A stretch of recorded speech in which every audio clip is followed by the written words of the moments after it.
Hello, everyone. A very warm welcome to this week's episode of the Sky Sports F1 podcast with me, Matt Baker. Joining me for this one, fresh off his stint in the Sky Sports F1 commentary box, we've got Harry Benjamin, alongside, very excitingly, Yuki Tsunoda. Yuki, hello. How are you doing? How was your weekend? Hello, everyone. So far very good. Right day after Imola, which had a good race week, so feeling good mood. Obviously, my parents also was coming to the racetrack as well, so spending a bit of time with my family as well. So yeah, overall, feeling very, very positive. Yeah, it's kind of like a home race or a second home race for you, isn't it? With the factory so close to Imola. So were you able to stay at home for the Grand Prix? Yeah, definitely. It was like 25 minutes away or 20 minutes away, very close to the Imola. So I just travel like I normally do. So stay at my house, make a dinner in my house, step up my bed. It just literally so comfortable, and for sure that helps a lot, especially around Imola. It's hard to find a hotel, so yeah, it's nice. Yeah, you're the driver in the most luxe accommodation of the week for sure. Harry, look, good to have you with us as well. Your first weekend with us on Sky Sports F1. Are you going to come back? Was it all good? If I'm allowed back, yeah, I'd love to. I survived. I live another day, and I really enjoyed it. I think there were a few technical hiccups to begin with, which we just about managed to get through. But really enjoyed it, and the team was so amazing to be a part of. And the race, it came alive in the last 10 laps or so, but just seeing Formula One cars around Imola is always a bit of a treat. So, hopefully maybe there might be some tweaks that can be made to that track, and it will be great for the racing as well. But qualifying day was certainly good fun as well. Yeah, it really was. We'll come on to perhaps a little bit of the track and maybe what we could do to improve it. Yuki, I wanted to ask you, so we're sitting here the Monday after the race. Do you watch the highlights of the race? Because obviously you know what happened with yourself, and you know what happened with the drivers maybe immediately around you. But do you ever, for example, watch the highlights and learn what happened to Lando and Max at the front? Yeah, to be honest, I just watched like really highlights, like 6 minutes. It's not like full replay, but I saw the last couple of laps. Lando and Max was very close. Actually, I got lapped by them, so happy or not about it, I don't know. But I saw a little bit closely, and I didn't expect the McLaren has like that much of pace, and Red Bull were struggling as much as like we saw. So it was a bit surprised, and maybe not surprised because McLaren was performing well from since actually 2 races before, and they just keep progressing every races. So yeah, it was good to watch from inside.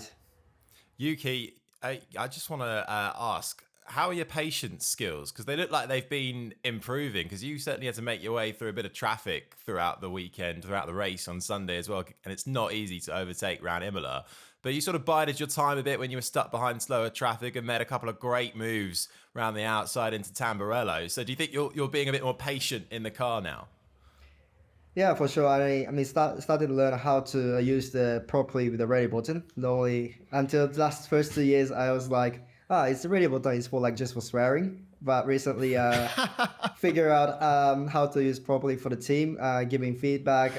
So a lot more probably benefits for the team. So that's definitely positive, and probably that one of the reasons I'm able to perform consistently well without losing emotionally control. So that's good. And especially when I was stuck behind, especially Williams, Logan. Williams' car was much faster in the straight line speed.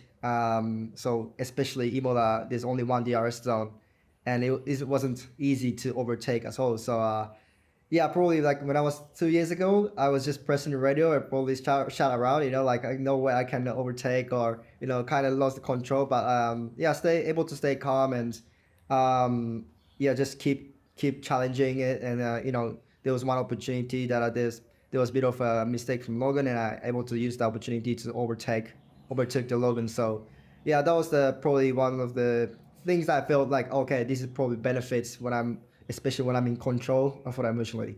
Yuki, I wonder, did you feel like there was more on the table this weekend? Obviously, you finished P10, but I'm looking at your practice, even your practice sessions, P6 and FP1, P3 and FP2, qualified in P7. So is there a sense that perhaps there was a bit more to be gained from this weekend?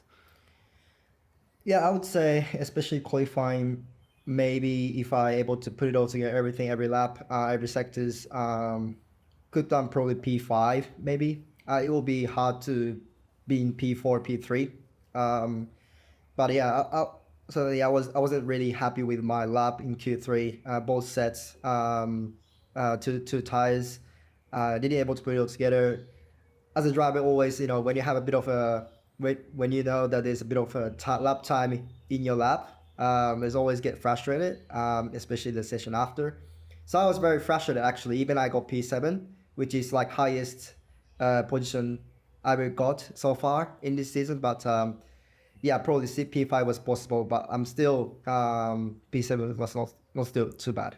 Well, I mean, P5, I mean, if that could have been a possibility, around Imola, you were quick in Miami as well, two very different tracks. We now go into sort of more traditional circuits in this European leg of the season. We know you stuck on an upgrade last time out as well. This must be filling you with joy. You've got a car that is seemingly competitive around kind of different natured tracks. Do you think you can keep this performance up, because this is the best start to your Formula One career in all your seasons so far? Yeah, for sure. To be honest, the Imola performance was not the thing I was expected. To be honest, as probably as a team as well. Straight away from FP1, felt comfortable, and I was always being actually top 5. So yeah, that was a bit of surprise about that. But at the same time, our car this year, actually every tracks, we're able to perform consistently well. Even a lot of tracks like Australia, Saudi, those Suzuka, for example, those kind of a lot of track was different characteristic, but we're able to consistently have a good balance, good results. So for sure that it tells that our car this year is plays pretty solid with any track, and I would say also we keep pushing with the upgrades as well. Probably we're the only teams that we put in more than probably 3 upgrades already so far in this season. And most important thing is if each upgrades it working, we're having a bit of step forward. And for sure, without that upgrades, we wouldn't able to perform like that in Imola. So for sure that people who works in the background finds Vista, to keep developing the car, amount of work they done is so much hard job than that we think for sure. So that big credit to those people, to the team as well. Well, look, Yuki, let's talk a little bit about your season so far, because you've had as Harry said, a sterling start to the season. Points in the last 4 of your 5 races. You had a P7 in Miami, P7 in Australia. I mean, it's going very well. You're comfortably beating Daniel, your teammate. I wonder how much are you looking at that Red Bull seat, the Sergio Perez seat, perhaps at the moment? How much of that is on your mind?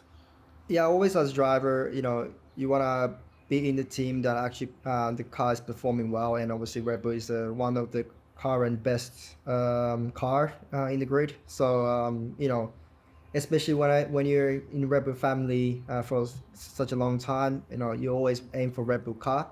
So if I say I'm not aiming for Red Bull car, that would be the lie. But at the same time, I'm very happy with the RB V car. And I'm very enjoying the progress we're having so far in this season as a team. Since last year we struggled like first half of the season, and now amount of the difference I'm feeling in the car is a lot. So just for me currently, just keep focusing to the performance, that what I can do to keep extracting the form from the car, and just always excited to see how much we can do. But obviously, if there's the story that maybe I can go to Red Bull or not, that would be great. But at the same time, we haven't. The truth is, there's not much talk going on between Red Bull and myself. So do what I'm doing, and see how it goes in the future. Your bosses are very happy with you by the sounds of things from RB. Laurent Mekies, the team principal, and Peter Bayer, the CEO, coming in this season. I wonder what you feel has changed since they came into the team. Obviously, Franz Tost was the team principal, and you had a great relationship with him. What's your relationship been like now with Laurent and Peter, and what have they brought to the team? What changes have you seen made within the infrastructure of RB? I think a relationship with the Laurent and Peter so far is very, very good. Also, I think previously with this team, I think CEO and the team principal were saying, which was France. So actually, France had to do both of sides of the job, I think. And now they're more clear, and Peter had a own job, but probably more like focusing to marketing side to develop as a team more. And Laurent, he had experience a lot with engineering as well. So I think he's more like leading the team as a more technical side. So there's a two side very clear difference. And actually, Peter and Laurent, I can tell they're working really, really well together.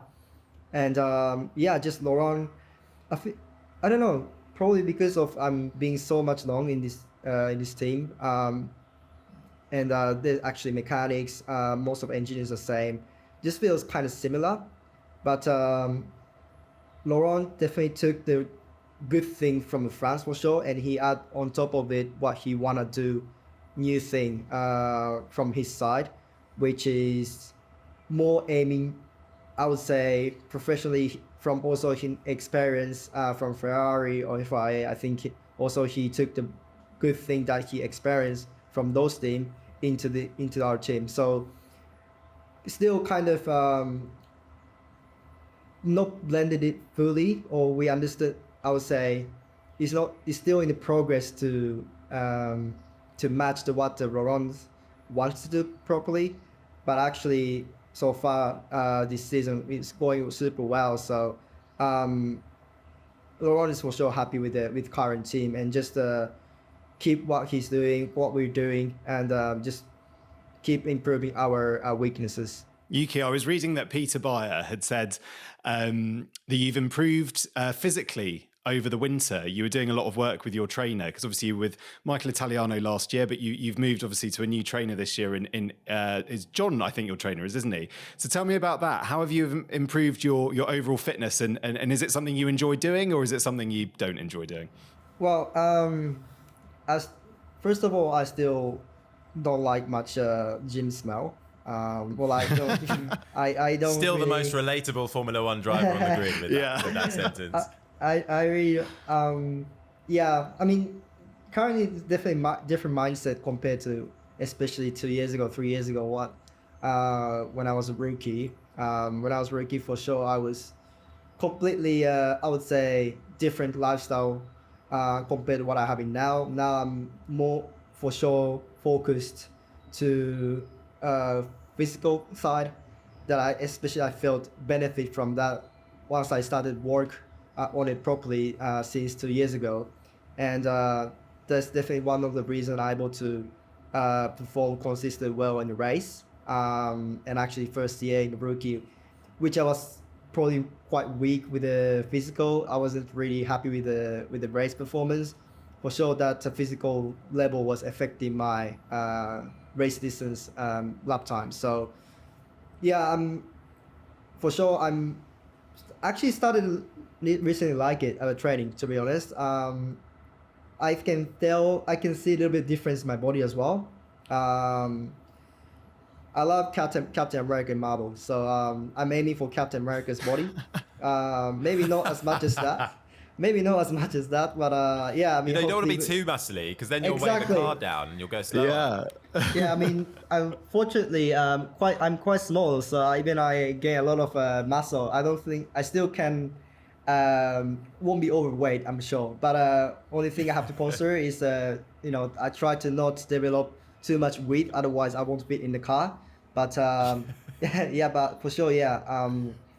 Just a different mindset. I still don't like gym or whatever training, but for sure there's a clear benefits that especially once I work hard, I see a lot of consistency or performance from my physical level into the race. So yeah, just a different mindset. Yeah. Can you still eat what you want to, Yuki? Because I know you love your food. So are you still able to eat kind of most of the things, most of the treats that you like on a race weekend, or do you have to be a bit careful at the moment?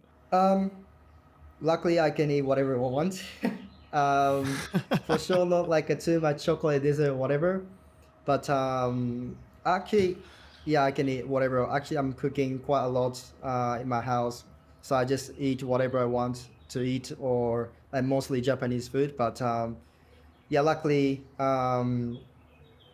like I said, my height is not that too high, so even I eat a lot, won't be too overweight or whatever. So, and actually, also I'm training quite hard every day as well. So actually, the weight is quite same. Um, so yeah, so far I'm very happy with my life, especially food.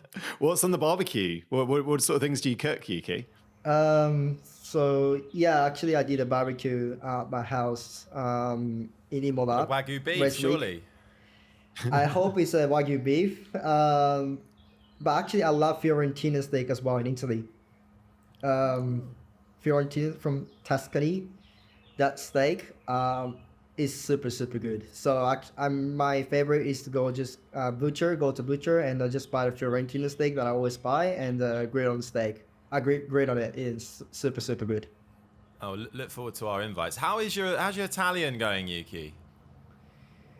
Poco, little bit. To be honest, not so Enough. much.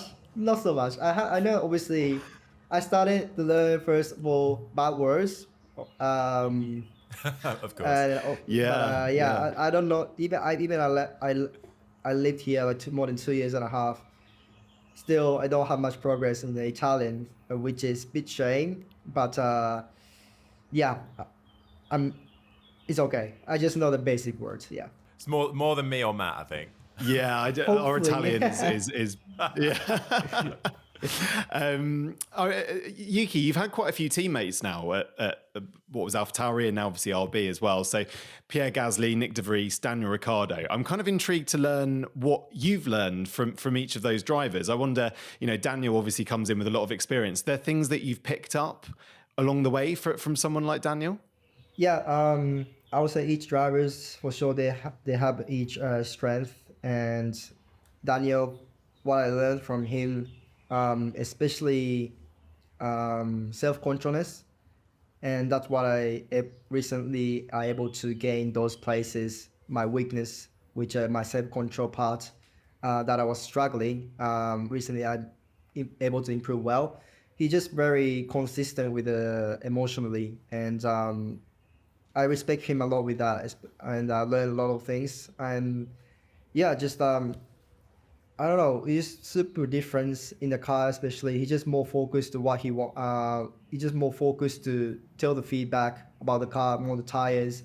So actually, there was opportunity to hear one time a full race of what Daniel said, and just there's so much difference what I was saying or what I was telling to the engineers. So those places for sure, I learned a lot of things from him, and that's one of the reason I'm able to success to improve my weakness. And also Pierre, this was I probably I got lucky with that. I think Pierre was a good teammate, especially with first 2 years. And I'm very happy that he was my teammate in my first season. Um, and actually, we're very good friends. Obviously Daniel as well, but yeah, outside of track, just like feel comfortable with him, with Pierre. Even I was struggling in the race, we just chat around in a racetrack, and just keep our emotion or my mood very consistent. So yeah, just definitely each driver, even Nick as well, have a strength, and each drivers, I learn a lot of things from them. So yeah, very happy with it. On that, obviously you're the only Japanese driver on the grid, and there haven't been a huge amount of Japanese drivers in Formula One over the years. But the likes of Kamui Kobayashi, Takuma Sato, do you have any kind of relationship with them? I mean, did they give you any kind of advice before you even got into Formula One? Do you speak to them currently with how your career is going on, or are you not really involved with either of them? I wasn't really involved, or haven't speak probably much with the previous Japanese Formula One drivers. I had a good relationship with both of them, which is Takuma. We say Takuma-san, so it's Takuma-san and Kamui-san. Yeah, just both drivers definitely is very successful driver, Japanese driver in Formula One. So I was watching what they're doing, but wasn't really get anything like advice or anything. More probably close with Takuma-san because also he's a Honda, part of Honda family. So I would say he's consistently checking in how it's going on in Formula One when we met together. So yeah, he's very nice guy and he's very fun to chat with. I wonder who are you closest? I mean, you mentioned Pierre there as well. I wonder who are you sort of closest with in the paddock at the moment? Who do you hang out with, maybe away from the track? Yeah, for sure, Pierre, because he's also living in Italy. So you know, I'm going quite often with Milan. Actually, haven't recently met with Pierre in Milan yet, but for sure we will. So yeah, definitely Pierre. Um, Who else? I would say Alex as well for sure. Alex was, you know, he used to be my teacher in first day when I was in rookie. So I got a lot of things from Oh, him. really? What was lesson number one? What go was on. lesson This would be number good. one with Alex Albon in the school for racing with the head teacher Alex Albon? What was lesson number one? My professor Alex, yeah, he more like he gave me a lot of the technical side, especially in the new track when I went, so especially like first season in Formula One. A lot of tracks was new for me, so he gave me a lot of tips from his side. So that was main point I was learning at, and yeah, I still remember what Alex was saying. Always you have to turning into the corner once. You know, when you see I'm staring twice or three times, or maybe three times a bit too much, but twice, you know, he can tell that, okay, you don't have much confidence in the corner, so, you know, try to build up the confidence. So he used to say every corner is just, you know, turning once. That was probably one of the, I would say he was normally saying to me. I can imagine Alex at the chalkboard doing putting things on the wall. Let's have a chat about Monaco and Harry. I'm kind of keen to get your thoughts on this because I wonder where you see the competitive order now as we head. It's obviously a back-to-back straight to Monaco this week. Do you think McLaren are the second fastest team in Formula One at the moment? Well, I don't want to answer that. No, I don't want to answer. I don't want to. They're up there. If they're not second, if they're not third, they're second. Yeah. And while Imola gave us while it was a slow burner, what Imola did do was set us up for a lot of intrigue in a year where we all thought Max Verstappen and Red Bull were going to win every single race this year. The way Lando Norris and McLaren pushed him in those final stages, that could set us up for a more interesting season than I think any of us probably once thought. Same with Oscar Piastri, who also showed good pace as well, what he could have done were it not for the 3-place grid penalty. Ferrari as well, though. Now, this is why I don't want to give you a solid answer on McLaren, because I don't think we've quite seen everything that they can get out of this upgrade that they brought in just yet. Charles Leclerc has been super consistent this year. I think they still need to dial in a little bit more on the upgrade they brought in Imola. But Red Bull are looking over their shoulders right now, and I really didn't think I'd be saying that. Go back to Friday in Imola. Red Bull were genuinely off the pace. You know, I think we all heard on Sunday that Sebastian Buemi had done an 11-hour stint in the sim to try and turn things around for them. And Verstappen delivered. And Verstappen is always able to make that extra difference no matter what the car he's in, I think, because he's Max Verstappen. So I genuinely think it's Red Bull, McLaren, Ferrari overlapping at the moment in that jostle for second and third, but Red Bull aren't that far up the road anymore. Monaco, however, it's all about qualifying. It's kind of similar to Imola, really, but the walls are much closer. McLaren, though, can take the fight to Verstappen. They'll have to nail qualifying. Okay, good answer. Yuki, speaking of McLaren, I wonder if Perhaps teams, the midfield teams have been really inspired by how McLaren have progressed. Only a year ago, McLaren were one of the slowest teams on the grid.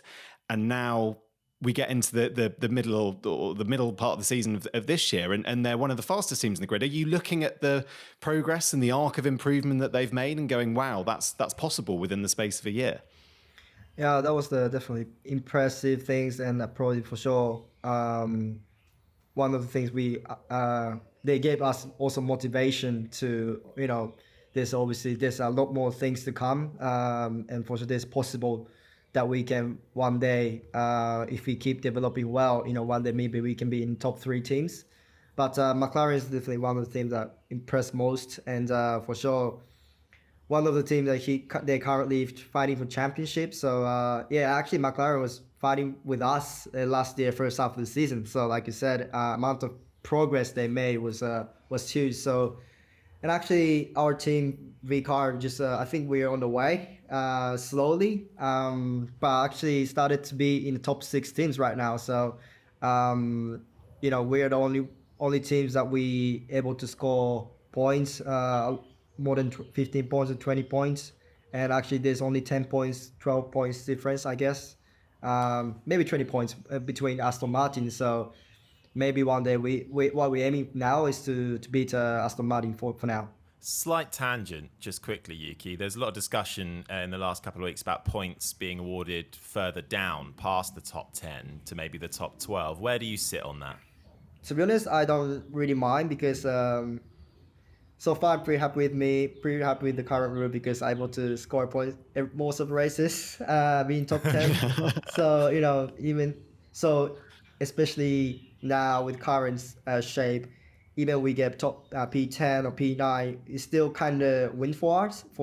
So, points for a team is very, very important.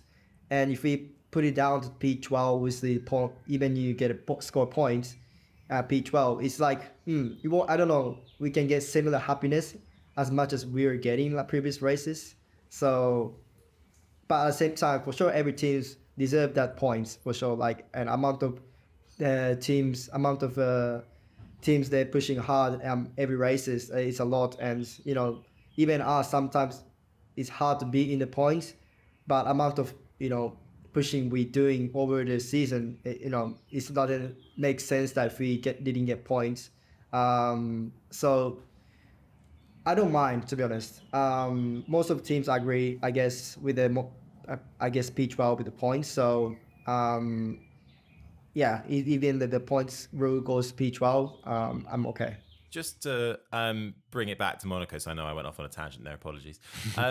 Obviously, that's a track where if you don't qualify inside the top 10, chances of scoring points are near on impossible. But how do you look at Monaco as a track? It's obviously got huge history and has legendary status. But right now, with the way Formula One is, the size of the cars, why do we get excited about Monaco? Do you go there excited to race, or are you excited up till qualifying, and if that doesn't go your way, then Sunday's just driving around the streets of Monaco for a couple of hours? How do you see that? Good question. I mean, I definitely enjoyed a lot more last year because I able to went through Q3 last year, and I was P9, so that moment in qualifying was definitely special when I got P9. The lap was, I still remember clearly, that was very special lap, and very, having a very close, I would say, gap with the wall and every corners is very thrilling, but it's super enjoyable. In the race, more like consistent, I would say, performance or run is very required.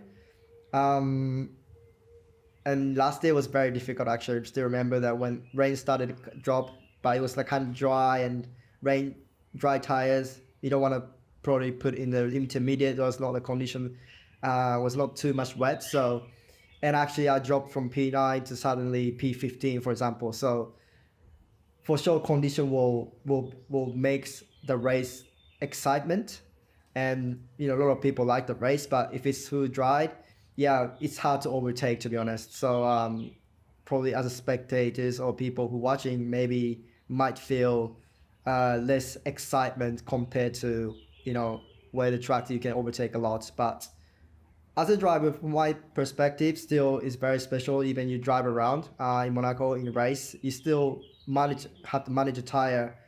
Even one loss of focus will ended up in the wall. And if you suddenly touch the wall, even you drive in whatever position, P3, P2, P8, that's the end, and you just suddenly lost the point. So as a driver, race actually is very important, and actually one of the races that actually use a lot of focus. And just to let you know, there is on the forecast a chance of rain on Oh, Saturday. no. Not so much Sunday, but there is a small chance of rain on Saturday. But that's an early forecast. Could change. Okay. I would like to have an opposite. Sunday race, rain, and Saturday qualifying dry. Because Nice and dry. Exactly. Dry condition, Monaco is super good. It's so fun. But whatever the... Actually, so far in the season, we don't have rain condition yet. So maybe that might cause another excitement, special different excitement for spectators. So why not? Why not? It's the opposite, isn't it, for fans to drivers? We want the rain when you guys want the dry, and vice versa. Yuki, tell me what you're going to be up to for the next few days then. Obviously, we're speaking to you Monday afternoon. So take us behind the scenes. This is the part we don't get to see on a race weekend. So how does a Formula One driver spend their time between races? So like this, like 2 races in a row in 2 weeks. Normally there's not much times that you can go out. For example, myself just want to recover as much as possible for today, especially Monday, day after race, from the race as a physically, and or either we do simulator for preparation for next race. But fortunately, I don't have simulator. Just I can relax until Tuesday, until tomorrow, and Wednesday I'm already flying to Monaco. So but today it's just pretty relaxing. Normally I go to the sauna, for example. I love sauna, so just like sauna makes me mental reset. Like especially when you go in sauna for like 15-20 minutes and have a cold shower and just lie down, I feel like I'm in space. I don't do anything like a weird stuff, but just feels in space and just able to reset myself. So that's my favorite moment, and just try to focus to recover the body. But if I have 1 week gap, try to go out something hiking or whatever, or actually drink a little bit and have fun with friends. So that's kind of things I'm normally doing. I can't hack a sauna for more than 10 minutes. How long are you in the sauna for, Yuki? About like 90, 80, or 85, normally it's 85 to 90 degrees. And like, if I'm in good condition, 20 minutes. But normally I try always consistent like 15 minutes. And like twice a session. Wow. Yeah. Hot. That is hot. Very sweaty. That is incredible. Yeah. And if you feel good afterwards, that's how you relax. That's how you chill out after a race. Exactly. And actually also at the same time is very good training for heat as well, because in a Formula One car it's very high temperatures, especially where Singapore, for example, is very humid. You don't have much air. It's very hot inside Formula One car, and you have to still race 2 hours. So, relationship with the heat is very important, and more you feel cool, more that will affect more to the focus level as well. So, if I say like training, I might start to hate the sauna. So I don't want to put as a training, but there's a bit of benefits also for the heat adaptation as well. Aren't you supposed to do sauna and then immediately jump into like a plunge pool or something, ice cold? Yeah, that's pool? the best. That's the best. Yeah. And more you jump into the cold plunge, more you can be in this nice space, I would say. Well, that's my new Monday sorted. Yeah, exactly. We'll have to come and film. Well, maybe we won't film it, Yuki. We'll let that be a private moment for you after a race weekend. Maybe that's sacred. You don't want Sky Sports F1 knocking on your door. Yuki, thank you so much for your time. Thank you too. Thank you. Just trying to tell everyone at home what the times are coming up this weekend. So a little bit different from Monaco. You can catch F2 and F3 practice on Thursday this week. Friday we build up to FP1 from midday. FP2 were on air from 3:45. Saturday kicks off with FP3 before the all-important qualifying, which might be wet, at 2:15. And then race day, we're on air from 12:30 for a race start of 2 p.m. Harry, you're going to Monaco, aren't you? I am indeed. Very exciting, yes, yeah. I'm looking forward to it. Don't tell anyone, I go back to my other job, so keep that on the low down. But, yeah, I'll be in Monaco. And looking for a first time in Monaco for the Formula One, it will be. So fly out on Wednesday. So I'm really looking forward to it. Are you gonna watch from the boat or whatever, Harry? Oh, I think I've got a yacht that's with my name on it. Yeah, It's the Benjamin yacht right in the harbour. If you want a space on it, Yuki, I'll pull some strings and see if I can. Yeah, get you, wait for the an evening invitation. Yes, please. Yeah, for a glass of champagne. Perfect. Some good parties, Yuki, planned for next week, or are you going to try? And stay focused? Well, sounds like I can have a bit of invite from Harry's yacht on Sunday night. So the party is already sorted. Until then, I'm just gonna focus to have a good performance, and obviously, if I have a good result, you in a good mood, maybe in the Harry's boat, you can have a bit good drink as well in the night, Sunday night. So I'm just gonna, for now, try to aim for the good results. Pressure, Harry, now. I'm immediately looking up all of my yacht brokers and trying to find somebody to sort that one out ASAP. We'll leave you doing that. Harry, thank you very much. Yuki, thank you so much for your time, and best of luck this weekend in Monaco.